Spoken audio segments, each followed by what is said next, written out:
Assalamu alaikum viewers, I am Farrukh Nadeem with a new technique. In today's tutorial we will focus a bit on marketing, that is for those involved in advertisement. So when advertisers have signboards made, they need large size letters for them.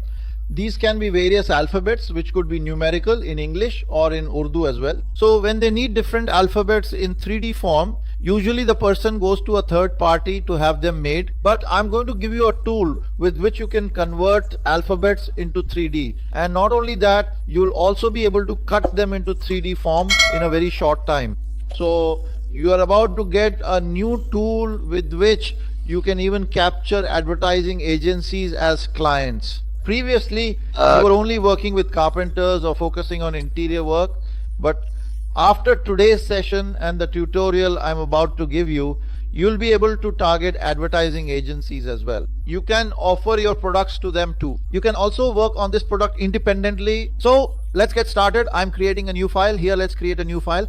Today we'll be working in millimeters because some colleagues have requested that we also provide work in millimeters since we usually don't. So for the width, I'm using the full 4 feet here, which I'll enter as 1219, and for the height I'm setting it to 450, and as for the thickness, for now I'm setting it to 38. We'll edit this later if needed. If we need to make any edits, we'll do that. Now I'll click OK, and after that we'll write some text here.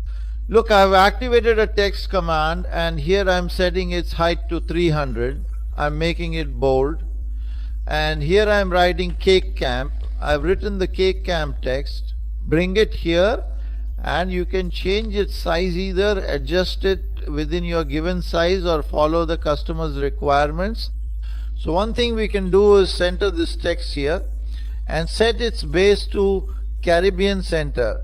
That way if I resize it, it will automatically adjust according to the size. So here if you want to change its font, look, you can change the font here as well. Here we use this particular font, select OK, and now you can see how we apply the third effect to this font. So you have adjusted its size as you like, whatever size you need it. Suppose I make it a bit bigger from here as well, or as I mentioned earlier, it depends on the customer's demand. What does the customer ask from you? I center it in the center of the page. After that you need to select this object. After selecting it, switch the tab, and here you have the tool available, Prism carving toolpath. Here you need to select the Prism carving toolpath. We have two options. One is that you set it as you wish, and the other is set depth for the full prism. Now to get the full prism of this text, what size do I need? I need 18.741. So when we request the sheet from the customer, they will provide us with the sheet according to this specification. If I reduce its sizes, suppose, look at this, when I set it, it will automatically update.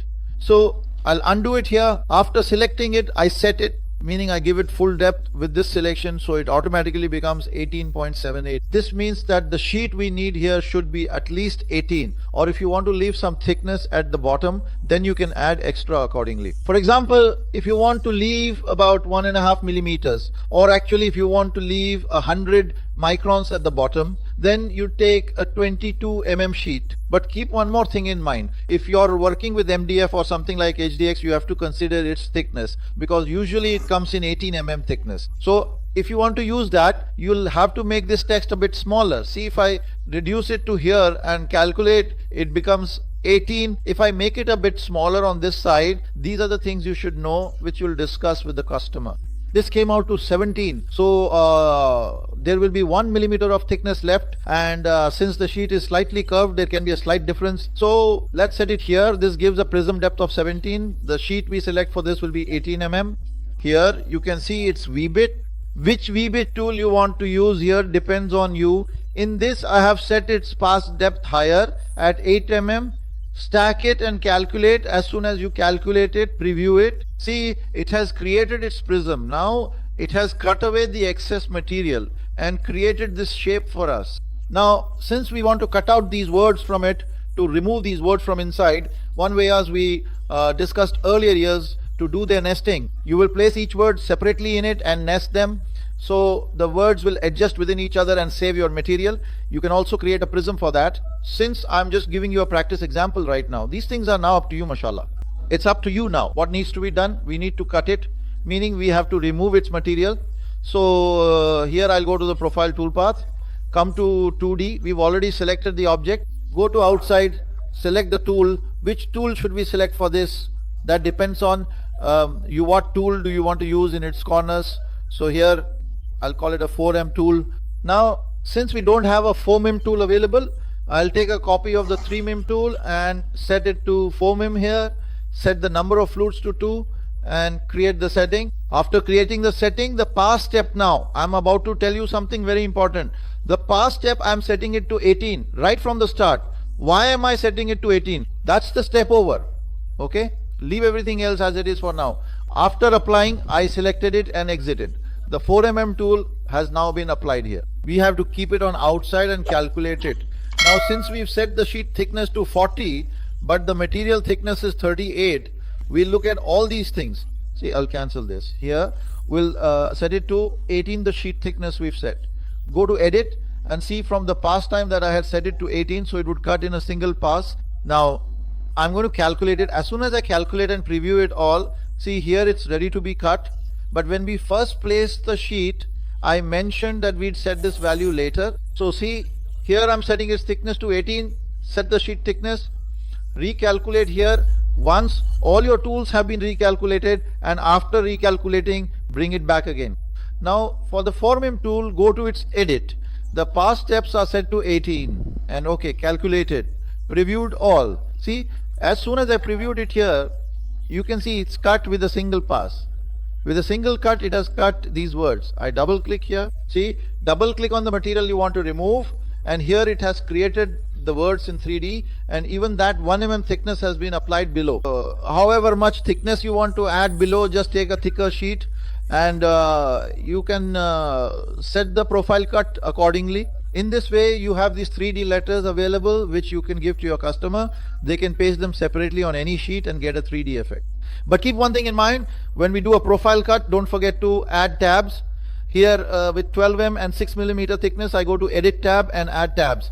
Now add tabs as you wish, like I'm adding them as I want. See, first I clicked add, so it added some automatically. Now after a while I add them manually here, and I've added a tab at this spot, added a tab here, one on this side and tabs on this side. So in this way we can add different tabs as we wish, and if I want to remove some, I can remove them.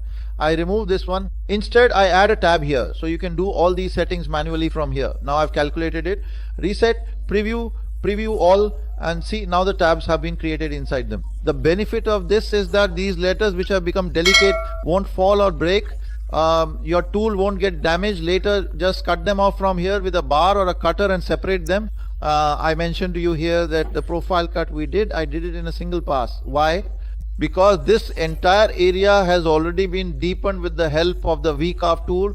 So in the end we only needed to make this 1 or 2 millimeter cut. That's why I changed the process according to the thickness of the material we have. So this tool path, which we call the Prism tool path, can give a 3D effect to any letter, any object. Whether it's in Urdu, English, a border, a strip, whatever you create, you can give it a 3D effect in Prism form. I hope this session, this lecture, this tutorial will prove useful for you. Please remember me in your prayers. I always seek your prayers. Allah Hafiz.